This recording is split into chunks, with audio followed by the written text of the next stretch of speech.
ouais. Donc, alors, là, ça c'est un premier point. Le deuxième point, que Jéthro dit à Moïse, il dit, d'abord, ils doivent être compétents. Donc, deuxièmement, il dit, ils doivent être des gens qui craignent Dieu. Mm. Et ça, c'est le deuxième critère. Il dit des hommes craignant Dieu. La crainte de Dieu est très critique, c'est très important. Parce qu'aujourd'hui, si nous voyons tout ce qui se passe à travers le monde et surtout au Congo, nous avons un sérieux problème.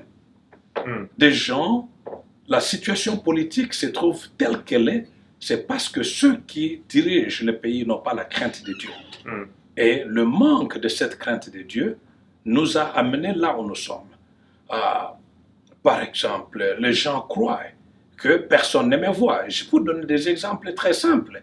Lorsque les gens volent parce qu'ils pensent que personne d'autre ne me voit. Exact. Donc, je prends, je me donne, j'ai la caisse de l'État, je peux prendre ce que je veux.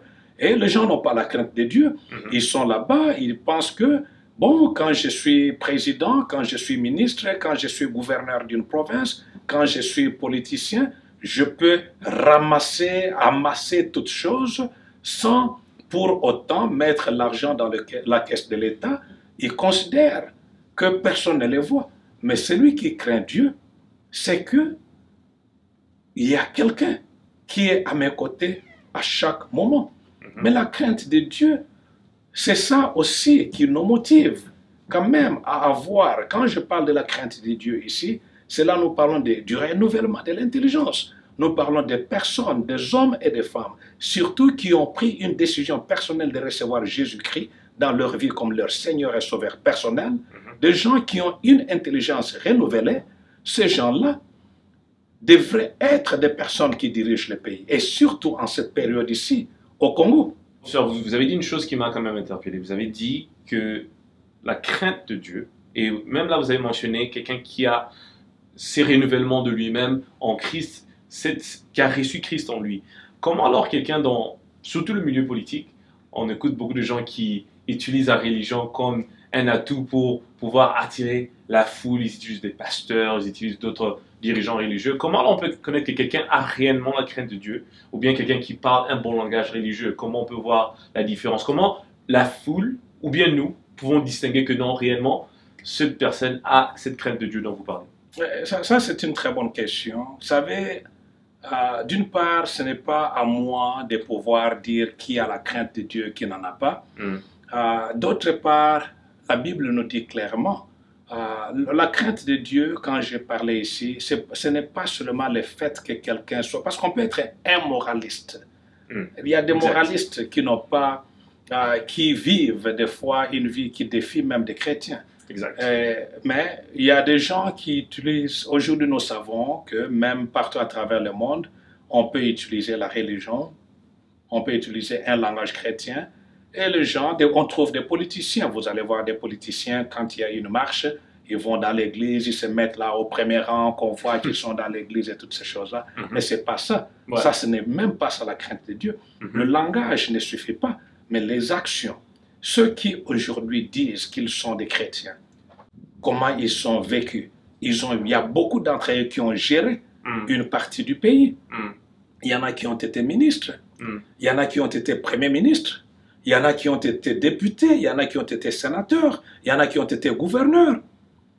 Mais quand vous regardez ce qu'ils ont fait pendant tout ce temps-là, c'est vraiment des gens qui ont craché au visage de notre Seigneur Jésus-Christ.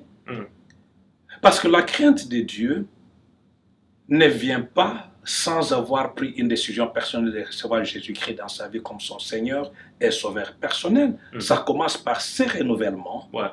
Et ensuite, ça s'est fait voir pour répondre à la question comment on le saura. Mais la Bible ne nous dit-elle pas que l'on reconnaît l'arbre par ses fruits? Les fruits nous disent, nous montrent si ces gens-là craignent Dieu réellement. Parce que, comment voulez-vous que quelqu'un qui craint Dieu, où la Bible nous dit, Dieu nous dit, le plus grand commandement, c'est de l'aimer. C'est l'amour que nous avons envers lui. Et un second qui est semblable à celui-là, c'est d'aimer notre prochain comme nous-mêmes.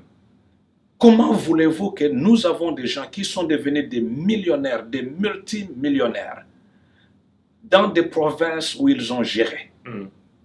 Les gens vivent dans la misère, dans des conditions inacceptables. Des gens qui ont détruit, qui ont fait détruire des grandes entreprises qui nourrissaient des familles.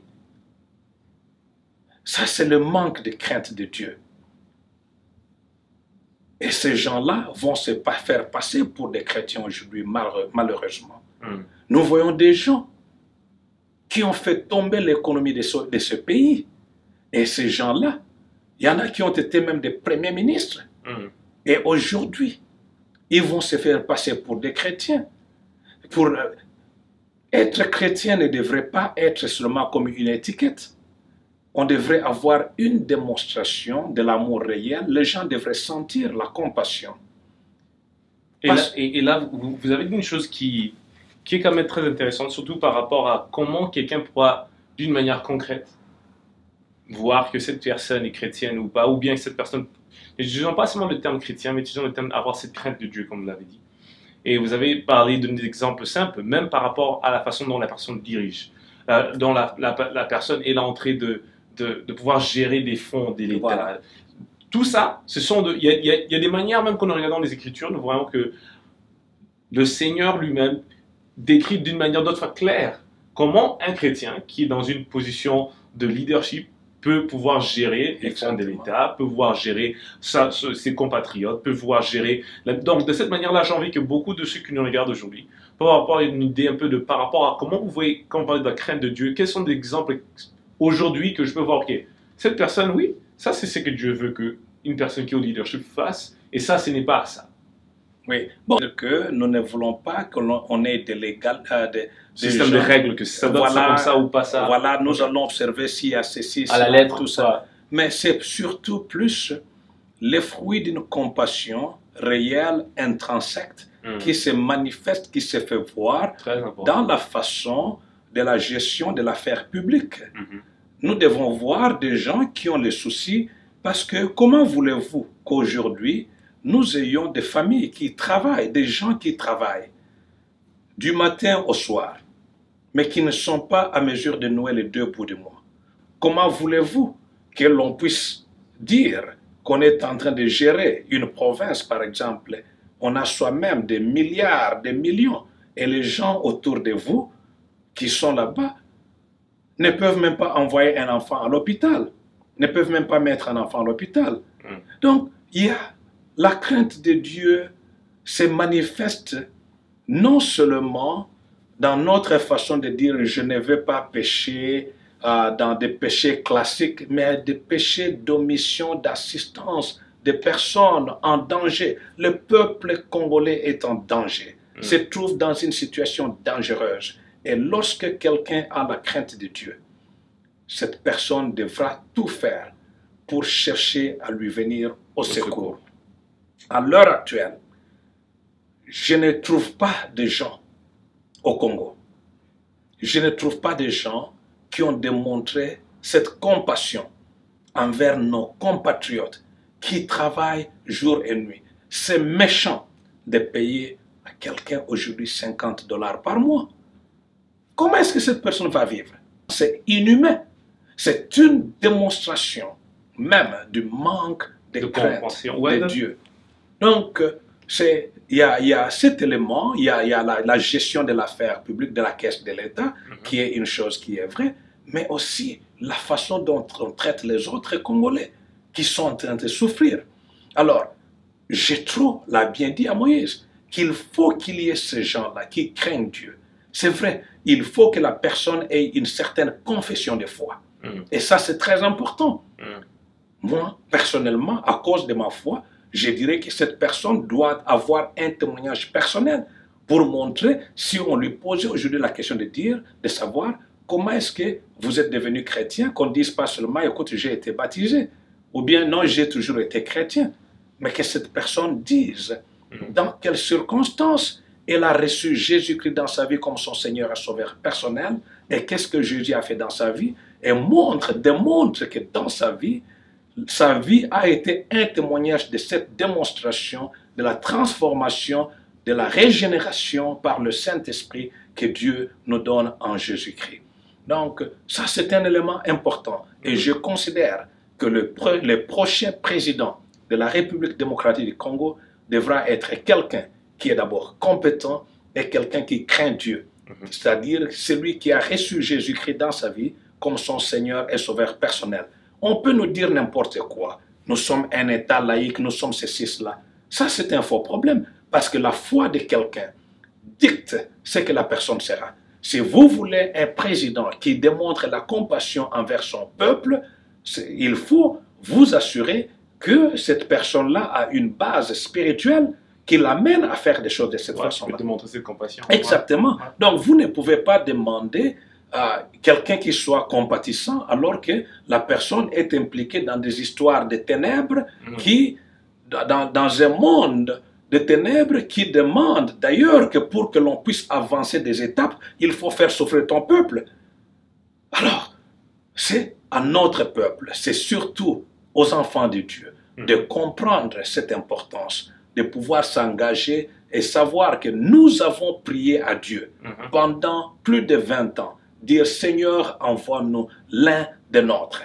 Et aujourd'hui, c'est le temps de pouvoir faire ça. Et moi, personnellement, c'est là où je me suis dit, quand le Seigneur m'a parlé, je me suis dit, en tout cas, je pense que je ne peux pas trahir le peuple de Dieu et ne rien faire. Qu'il fallait nécessairement s'engager dans cette course politique et donner le meilleur de moi-même au peuple congolais. Parce que nous croyons que nous, quand je dis le nous, c'est un nous majeur, donc au lieu de dire je, parce que souvent le je, ça devient très monotone, donc ça devient l'ego. Mais si je dis nous, c'est un nous majeur. Donc c'est pourquoi nous considérons que nous avons des compétences nécessaires, appropriées au XXIe siècle pour faire déclencher un développement économique, technologique, éducatif et consort au Congo et que nous avons reçu personnellement, j'ai reçu Jésus-Christ dans ma vie comme mon Seigneur et Sauveur personnel et c'est cette compassion de Dieu que je voudrais amener avec moi dans la vie politique pour que l'on cesse de faire souffrir ce peuple de la façon dont il a souffert. Et là, je suis un peu curieux de voir le critère numéro 3 et le 4e. Bon, disons, les critères numéro 3